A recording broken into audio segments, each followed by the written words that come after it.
Neverness to Everness does not respect you, and today I am going to dive deep into the 15 reasons supporting this claim. In NTE, players have a hunter level and a tycoon level. Hunter level is increased through completing missions, exploration, and spending character pixels, which is the resource for character progression materials. However, everything related to tycoon level is problematic. This brings us to the first problem. City stamina refreshes weekly. There's a limit of 300 initially, and it increases as you gain more tycoon levels along with the efficiency of spending them. However, to expend all city stamina, it will require up to 3 hours depending on which activities you do. For instance, I have 700 city stamina. Completing a racing match requires at least 2 minutes, including matchmaking and loading times. 3 minutes per race is a fair estimation. Assuming I am getting between 1st and 2nd place every match, I will spend an average 38 stamina per race, meaning that I will need to complete 19 races to expend all of my city stamina, which is equivalent to 57 minutes. However, from a player's perspective, when we first get into the game, we would likely be more motivated to play the game more as everything is new. So getting time-gated by the city stamina is incredibly frustrating due to new gameplay features are locked behind tycoon levels, and players are unable to make any meaningful progress after the limit is reached. On top of that, over time burning city stamina becomes more of a chore, as we are doing the same minigames with little to no variation week after week just for that 700k fonts at most. It becomes increasingly frustrating for the player, and only acts as a massive time sink for the players every week. Sitting there to do minigames for an hour or more sure sounds tiring. Fortunately, there are ways to automate that. But this brings us to the second issue. Players can spend 8 minutes per round in the Mahjong minigame, which doesn't require any specific characters. However, a drastically faster method is locked behind an SRN character called Sakiri. Sakiri has a life skill that allows you to automatically use the hammer to chase customers away, which still gives you the score when you combine it with Min's passive. Once you reach the required score, you can end the stage early and you can repeat the process until all of your city stamina is spent. Some may argue that locking this feature behind Sakiri is fine because she is a standard banner unit, but it doesn't make any sense as the player shouldn't feel forced to spend the character selector on someone they may not be interested in just for this feature. Especially when the most optimal decision with the selector is to wait till the account is only missing the final standard unit and they can use the selector to choose that specific unit, and not just mindlessly spending it on Sakiri. Since the owner selection game mode is roughly 10 times faster, we can clearly see the importance of having Sakiri's passive in this scenario. Other than city stamina, players can earn fonts through a game mode called the Pink Paws Heist, which is unlocked at Tycoon level 10. In this game mode, players enter the bank and they can grab whatever they want, while having to avoid enemies and find evacuation points within 12 minutes. This brings us to the third issue. The game mode has a 1 million fonts limit of earnings every 2 weeks, meaning that playing after reaching the limit rewards you with no fonts and only Pink Paw coins, which takes days or even weeks of time to exchange for the rewards in the shop. Not only is the amount of time required for said rewards a ridiculous amount, but the game mode also has no variety at all, so it gets boring and repetitive very quickly. This causes the exact same issue as the city stamina weekly refresh. Players cannot make any meaningful progress when they are still interested and have the energy to play, while having fear of missing out from the bi-weekly reset timer and burnt out from repetition after weeks and months of playing. This brings us to the fourth issue. An entire patch of the game has just passed, but there are no updates to any of the minigames mentioned in previous sections. There's still only the same 2 tracks in online racing, no additional stages in owner selection, and 0 variation in Pink Paws Heist, which is a huge waste of potential of the game mode. This clearly demonstrates how the developers simply do not put any effort and care into the game. I will expand more on this later. When talking about the manual grind for spending city stamina, I've mentioned an important life skill being locked behind Sakiri, but that is not all. This brings us to the fifth issue. Remember how I've mentioned that the grind for Pink Paws Heist is awful? Worry not, the brand new limited unit Lacrimosa is here to solve this issue. Lacrimosa has a unique passive that increases the reward amount of fonts and Pink Paw coins from each heist completion by 20%. Lacrimosa also has a life skill that increases dish price in the cafe rewards, which is a passive income that generates over time. It may not seem much at first glance, but this difference does add up quite significantly. Lacrimosa sure sounds like a beast of a unit in terms of fonts related progression, but don't worry, it gets worse. With the release of Lacrimosa, the method of burning city stamina with Sakiri has also been powercrept. Lacrimosa allows players to feed customers tomato juice, and the goal of the stage can be reached by feeding just 2 customers, effectively completing each run of the minigame within a few seconds. Even though this method does not let players farm automatically, it is clearly much better as clicking 3 buttons every few seconds is way more effective than having to let the phone sit for half a minute every time, and it barely takes any effort. This brings us to the 6th issue, Character Exploration Utility Power Creep. The first featured banner unit, Nanali, can use her ability to enter a special state, which allows her to manipulate gravity and run on walls. This sounds like a must pull, right? Unfortunately, Lacrimosa can fly. In just one update, her exploration feature has been power crept. Not only that, if we take a look at the map, the teleport points indicated in red are relatively spread out and scarce. Therefore, it is quite a huge pain to walk to places such as fishing spots or a bedroom at Avon from nearby teleport points. And guess what? The upcoming limited unit, Chaos, can place teleport points anywhere he wants. This clearly shows that the developers acknowledge the design issues of the game, but are still trying to incentivize spending by intentionally creating issues and selling the solution, which definitely reminds me of a certain game company. In NTE, players can use fonts to buy new vehicles and properties. In the properties that are normally furnitures, each of them can provide a unique effect. However, there's an anomaly furniture called the Old Mailbox. It allows players to complete an extra delivery commission that doesn't require any city stamina once per week. This brings us to the next issue. In order to upgrade the Old Mailbox, players need to complete a certain amount of deliveries. However, players are not allowed to do deliveries unless they have city stamina. Therefore, in order to maximize their level for the Old Mailbox, players need to actively run into obstacles and deliver the items as slow as possible to get a very low rating, which causes the deliveries to consume the least amount of city stamina possible per completion. As it means more deliveries can be completed each week, this can be a couple hours of time sink every week if players want to optimize the progression. Or if you're rich enough, you can spend premium resources to refresh city stamina, but that is besides the point. In this game there is also a dating feature. You can raise bond levels with characters to unlock interactions, hangout events and skins. This brings us to the 8th issue. Gifts require a significant amount of fonts, which are really hard to get, and you can only gift a character 3 gifts maximum per day, and only 10 gifts in total across all characters each day. If you optimize the furniture collection and place everything in your apartments, you can obtain a high comfort level, which allows you to get fluffy cottons. Assuming you have saved up a huge amount of those, which gives 400 bond points each, the total amount of bond points needed for max level is roughly 56,000, which translates to 47 days of gifting if you give 3 fluffy cottons every single day.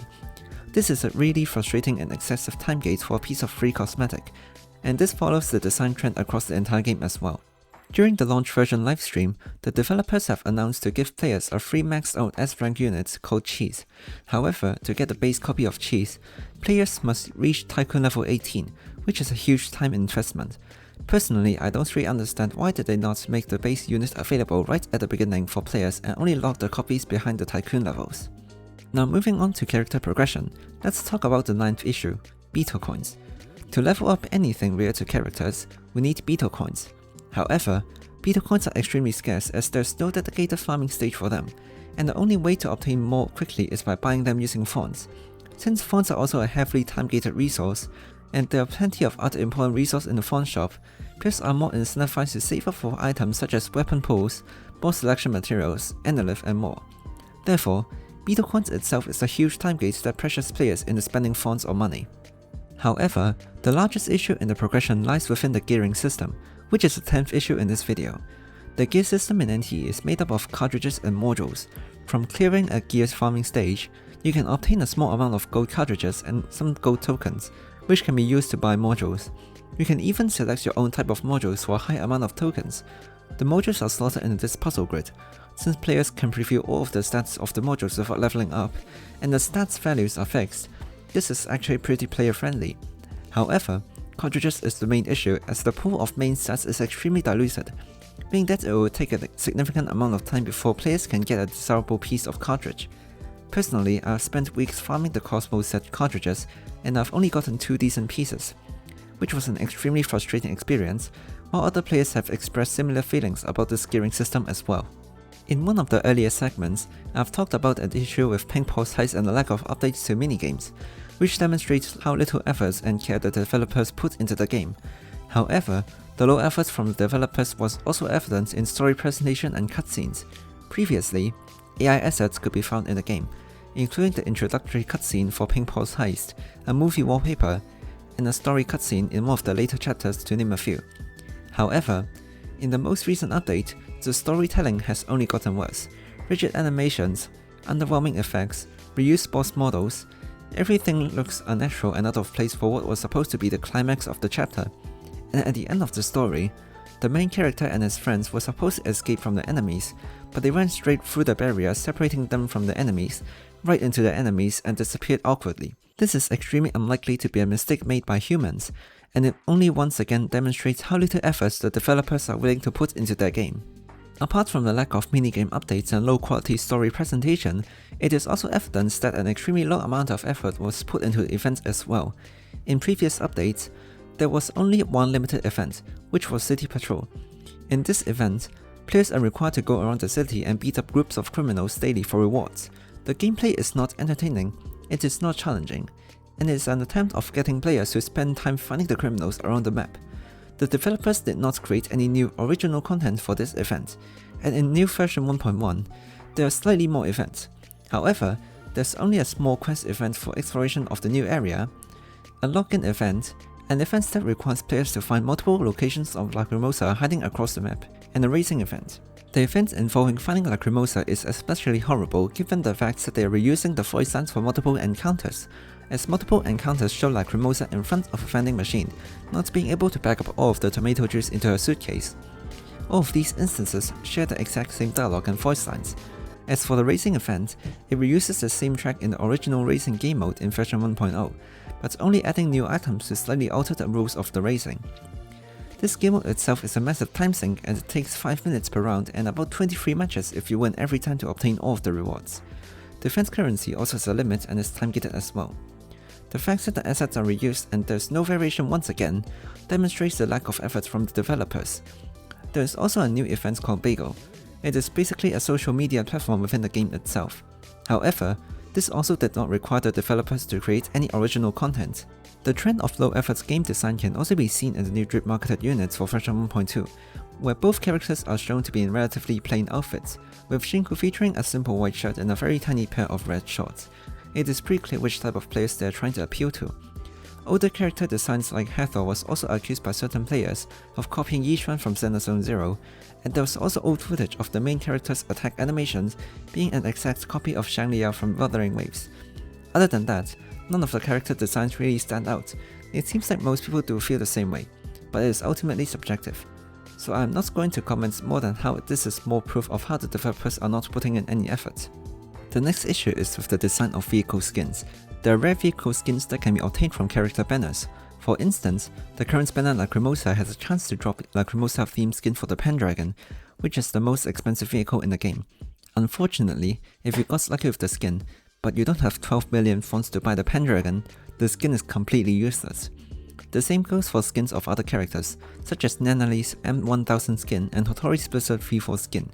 If you got those vehicle skins but you don't own those vehicles, if you don't want to use them, you cannot apply them to any other vehicles you have even if they are rarer. This is simply a frustrating feature for players as they are getting punished with FOMO for being lucky on the banners. And the final issue is with the boss designs. This game really loves stalling its players through forced minigames and side quests such as ghost racing and rhythm games, as well as forcing players to engage in uninteractive mechanisms and stay stuck in the same area for a significant amount of time. Boss designs are no exceptions. For instance, the Black Tom can enter a phase where it stays mid-air, standing on a string, while it launches attacks at you and will restrain your character until you break its toughness bar if you get hit. The Sea Prisoner, which places itself underground and mid-air all the way outside of the arena and forces you to respond to its attacks for a long period of time, while you cannot do anything or any damage against it. And also the Beat King, which forces you into a rhythm minigame mid-fight and stall for a long time. There are also more bosses with similar invulnerability phases and story mechanics, but I'm not going to list them all. This is simply unfun as it doesn't provide any challenge and is simply unengaging. The high-risk commissions are even worse. They're essentially all of the bosses we have encountered, but they have additional mechanics, and of course the HP is massively inflated as well, making it easily one of the worst combat experiences I've ever had in any action RPG. Throughout the uptime of the game, players have been actively complaining about the poor vehicle handling and slow story pacing as well, but the developers did not address any of these issues at all. I also think that the amount of reused assets for NPCs is ridiculous. There are only a few builds and appearances for NPCs and all that's different are the outfits, which makes the game feel soulless. It is genuinely disappointing to see that the game, while raking in extremely high revenue across all regions, is doing virtually nothing in improving the game. When the game first came out, I had high hopes for the game.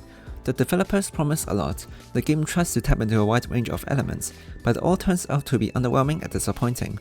The game doesn't respect the players and their time, every aspect is designed to be frustrating for the player, and I didn't even mention the fake generosity of the developers earlier. Initially, they promised a huge amount of pulls, most of which are actually standard pulls and weapon pulls, with a significant amount of pulls locked behind minigames and achievements.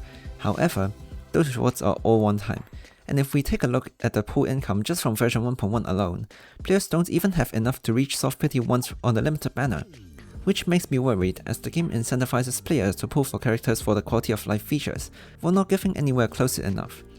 The event shops such as the racing event and the bagel event have a small amount of annual lift mixed with a bunch of standard banner pulls. I am not sure why no one called this out specifically. This is the end of the video. If you haven't played NTE yourself, then consider giving it a try and making your own judgment. But if you're an experienced player and have anything to add, make sure to drop that in the comments below. Thanks for watching.